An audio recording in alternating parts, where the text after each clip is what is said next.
আমার ফুচকুর সঙ্গে প্রথম অট্টহাসতলা ট্রিপ তোমাদের সাথে গোটাটাই শেয়ার করছি। আর ভীষণ সুন্দর সময়টা কাটিয়েছি। তারপর ওয়েদারটা এত সুন্দর হয়ে গেছিলো সেটা আর বলে বোঝাতে পারবো না। যাই হোক, চলো ভিডিওটা দেখতে থাকো। আর ভিডিওটা তোমাদের কেমন লাগলো অবশ্যই আমাকে জানিও। নমস্কার, কেমন আছেন সবাই? আশা করছি সবাই খুব ভালো আছেন। আমিও ভালো আছি আর আমার ফুচকিও ভালো আছে। আমার আরেকটি নতুন ভিডিওতে আপনাদেরকে অনেক স্বাগত জানাই। এখন আছি বাবার বাড়িতে। কালকে গেছিলাম একটু ডাক্তারের কাছে, একটু প্রবলেম হচ্ছে। প্রবলেম বলতে ওই যে সি সেকশন আছে, মাজায় যন্ত্রণা, ওগুলোর জন্য একটু ডাক্তারের কাছে গেছিলাম। যাই হোক, তো ওখান থেকে দেখিয়ে আসার পর রাত্রের দিকে শরীরটা ভালো ছিল না, তো সেই জন্য শ্বশুরবাড়ি যাইনি। এখন আছি বাবা বাড়িতে। আর এই যে আমার সোনাই, আমার শোয়া নাই, আমার নেওয়া নাই, আমার ফুকুরি বুড়ি আমার কোলে আছে। কারণ একটা কথা বলি, আমি ওকে কোলে খুবই কম নিই, খুবই কম, যেহেতু বিছানায় শুয়ে থাকতে ভালোবাসে। মানে না দরকার পড়লে বা না কান্নাকাটি করলে আমি কিন্তু কোলে খুব একটা তুলি না, প্লাস কাউকে তুলতেও দিই না সেরকমভাবে। কারণ ও যেটাতে কমফর্ট ফিল করে আমি মনে করি সেটাতেই আমি ওকে রাখতে চাই আর কি। আর সেটাতে ও ভালো থাকে, তো সেটাতে আমার কোনো প্রবলেম নেই। কেউ কোলে নিল, কেউ নিল না, বা আমি নিলাম, এটা তোর কোনো প্রবলেম নেই। কিছু মানুষ আছে বেশি জ্ঞান দিতে যায়, এই ছেলেদেরকে একটু ঘোরাতে হবে। আচ্ছা, তাদের কাছে আমার একটু প্রশ্ন আছে, যারা শহরের দিকে থাকে, যাদের প্রত্যেক দিন মানে রাস্তায় বেরোনো টেরোনো নেই, তারা কি করে ছেলে মানুষ করে, তারা কি করে ঘরের ভিতর থেকে তাদেরকে কি করে রাস্তা দেখাতে হয়, মানে আমাকে একটু, আমার ওইটা প্রশ্ন তাদের কাছ থেকে। আর যারা বাপু জ্ঞান দাও, তারা প্লিজ জ্ঞান দিও না, কারণ যা করতে হয় আমাদেরকেই করতে হয়। তোমরা কোথায় থাকো যখন রাত্রির দিকে কারেন্ট পালায়, যখন অসুস্থতায় ভোগে, তখন তোমরা কোথায় থাকো, তাই না? তো চলো ভিডিওটা দেখতে থাকো।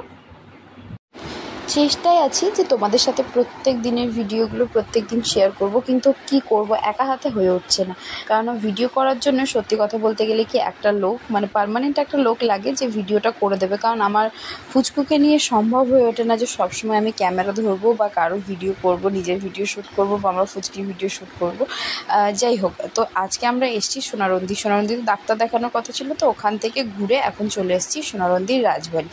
এইটা হচ্ছে সোনারন্দির রাজবাড়ির পাশের বাড়িতেই, মানে রাজবাড়ির মধ্যেই পড়ে এটা একটা হচ্ছে অনাথ আশ্রম। আর সত্যি কথা বলবো, জীবনটা আমার হয়তো মানে এইখান থেকে নতুনভাবে স্টার্ট হলো যদি বলতে যাই। এই রকমভাবে আমি কোনো দিন আমি কোনো দেখিনি কো অনাথ বাচ্চা। আমি ফার্স্ট টাইম দেখলাম এতগুলো অনাথ বাচ্চা, প্রায় 100টা মতন অনাথ বাচ্চা একসঙ্গে আছে। আর ওদের চোখের মুখের যে ভাব আমাদেরকে দেখে, সেইটা আমি মানে কি বলবো, মানে আমি এখনও পর্যন্ত যখন আমি ভিডিওটার এডিটিং করছি বা আমি ভয়েস দিচ্ছি, এখনও পর্যন্ত আমার মাথা থেকে ওদের ওই চোখের ভাষাগুলো বেরোচ্ছে না। আমার পুচকি যখন আমার কোলে আছে, তো ওরা এমন করুণ দৃষ্টিতে তাকাচ্ছে, যেহেতু ওরা তো এই জিনিসটা অনুভবই করেনি, বুঝতেই পারছো। ওদের কারো মানে মা বাবা কেউই নেই। মা বাবা থাকলে কি আর সে অনাথ হয়? আর না, মা বাবা থাকলে কারো এরকমভাবে থাকতে হয়। যাই হোক, এখানে আছে 85টা বাচ্চা, 85 হয়তো বেশিই হবে, আমি ঠিক জানিও না অতটা। তো 85টা বাচ্চা আছে। দেখো, আমি কিন্তু সত্যি কথা বলছি, অনেক দিনের ইচ্ছে ছিল যে ওখানে গিয়ে বাচ্চাদেরকে কিছু দেব, কিন্তু ওখানে গিয়ে দেওয়ার মতন কোনো কিছুই মানে আমার ক্ষমতা নেই। কারণ ওদেরকে দেখে সত্যি কি বলবো, মানে ওদেরকে হয়তো সব কিছু দিতে পারলে, উজাড় করে দিতে পারলে ওদের হয়তো কিছু ভালো হতো, কিন্তু অত দেওয়ার আমার ক্ষমতা নেই। আর আমি যখন গেছিলাম তখনও আমাদের হাতে সেমন কিছু টাকা পয়সা ছিল না যে ওদেরকে কিছু দিয়ে আসবো বা ওদেরকে কিছু কিনে কেটে দিয়ে আসবো। আমি যখন আমার ফুচকুকে নিয়ে ওদের সামনে দিয়ে আসছি, তখন ওরা প্রত্যেকটা বাচ্চা, কেউ হয়তো 4 বছরের, কেউ হয়তো 5 বছরের, কেউ 10 বছরের, তো ওরা সবাই মুখের দিকে এমনভাবে তাকাচ্ছে যেন মানে কি বলবো, যেন কি একটা মানে অপূর্ব জিনিস ওরা দেখছে, যেটা ওদের সঙ্গে কোনো দিন ঘটেইনি, যেটা ওদের সঙ্গে কোনো দিন ঘটবেই না বা ভবিষ্যতে ঘটতেও পারে, জানি না। আর মানে সত্যি আমার চোখের জল আমি ধরে রাখতে পারছিলাম না। আমার ভীষণ কষ্ট হচ্ছিল বাচ্চাগুলোকে দেখে। হ্যাঁ, ওরা যথেষ্ট খেতে পাচ্ছে, যথেষ্ট ভালো আছে, কিন্তু সেই যে মা বাবার কাছে থাকার যে আনন্দটা, সেটা তো ওরা মানে ফিল করতেই পারছে না বা ফিল করেইনি কোনো দিন, জানি না ঠিক। তবে পরবর্তীকালে যখন এই জায়গাটাতে আসবো, চেষ্টা করব যে এদের জন্য কিছু একটা করার। করার। এরা সব এখন খেতে বসেছে। দেখো মানে বালতিতে দেখলাম এক বালতি শাক করা আছে, ঝোল দিয়ে, ঝোল ঝোল শাক আর হচ্ছে আলুর সবজি। আর মানে এই যেটা হচ্ছে আমাদের টোটোওয়ালা, মানে যে টোটো চালায় ওই ভাই যে আমাদেরকে নিয়ে যায়, এখানেও কথা বলছিল। আর এই যে বাচ্চাগুলো দেখো কি সুন্দর লাইনে লাইনে ভাত নিয়ে আসছে, তারপর এখানে এসে খাওয়া দাওয়া করছে। এই যে দেখো একজন এসে মানে এদিক থেকে চলে এলো, লাইন দেওয়া আছে, ওইদিকে মেয়েরা লাইন দিয়েছে, এদিকে ছেলেরা লাইন দিয়েছে। কত ছোট ছোট বাচ্চা, তোমাদেরকে বলেই বোঝাতে পারবো না, 4 থেকে 5 বছর বয়সে বাচ্চা আছে এখানে।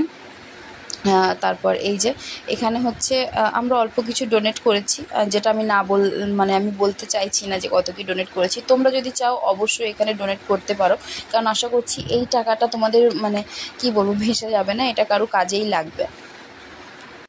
তারপর একটু মনটাকে ঠিক করে এখন চলে এসেছি সোনারন্দির রাজবাড়ি, মানে যেটা মেন আকর্ষণ আর কি, মাছ দেখ। তো আমার ফুচকিকে দিয়ে বিস্কুটটা দেওয়ানোর কথা ছিল। ফার্স্টে একটার হাতে বিস্কিট দিয়েছিলাম, যেটা ও নিজেই খেয়ে নিচ্ছিল। তারপরে এই বিস্কুটটা কোনো রকম জোর করে ওকে দেওয়ানো হয়েছে, আর কেউ দিতে চাইছে না, আমরা জোর করে দিতে বললাম তবে দিল। তারপরে এখানে দেখো কত মাছগুলো ভাসছে। আমাদের বিস্কিটটা কখন খায় সেই আশায় আমরা বসে আছি, দেখতে চাইছি আর কি কতক্ষণে খায়। এটা যেহেতু অনেকটাই সামনে দিয়েছিলাম আর আমিও সামনে বসে আছি, তো সেই জন্য মাছগুলো না এগিয়ে গিয়ে আসছিল না। এই যে দেখো অনেকক্ষণ পর একটা মাছ গিয়ে ওটাকে খেলো, এই যে সবাই মিলে খেয়ে নিল। তো চলো এরপর হচ্ছে আরও একটা জায়গায় যাওয়ার কথা আছে, মানে যেটার জন্য আমরা এসছিলাম সেই কাজটাও হয়ে গেছে। সোনারন্দি রাজবাড়িটাও দেখা হয়ে গেল, প্লাস অনাথ আশ্রমটাও দেখা হয়ে গেল। তারপর যাব আমরা একটা হোটেলে, যেটা সোনারন্দির রাস্তাতেই পড়ে। যে হোটেলটা বেশ কিছুদিন আগে ভাইরাল হয়েছিল। ভাইরাল হওয়ার কারণটা হচ্ছে উনি নিজের হোটেলে কিছু লোক রেখেছিলেন, মানে সার্ভ করার জন্য, আবার থালা মানে বাটি পরিষ্কার করার জন্য বা মোছার জন্য, এরকম টাইপের। তো তারা প্রচুর চার্জ করছিল। ওই কারণে হচ্ছে যে উনি নিজের বুদ্ধিতে একটা সুন্দর আয়োজন করেছেন, যেটাতে হচ্ছে উনি একাই সমস্ত কিছু সার্ভ করতে পারবেন, আবার মোছারও দরকার পড়বে না, প্লেট আপনা ডাস্টবিনে চলে যাবে, এরকম টাইপের সিস্টেম। ওই যে দেখো প্লেট ওরা মানে প্লেট হচ্ছে উনি সাজিয়ে দিয়েছেন, এবার প্লেট আপনা সিটে চলে আছে, তোমরা জাস্ট টেনে নেবে, আর কোনো কিচ্ছু না। আর এই যে দেখো ওনার যে গাড়িটা, ওটাও টেনে প্রথম থেকে শেষ পর্যন্ত নিয়ে যাওয়া যায় আর কি। এই তো মেনুতে একদম নর্মাল মেনু, আর রান্নাগুলো বেশ ভালো ছিল, একদম ঘরোয়া যাকে বলে, কোনো তেল ঝাল মশলা খুবই কম, আর খেতেও বেশ ভালোই ছিল।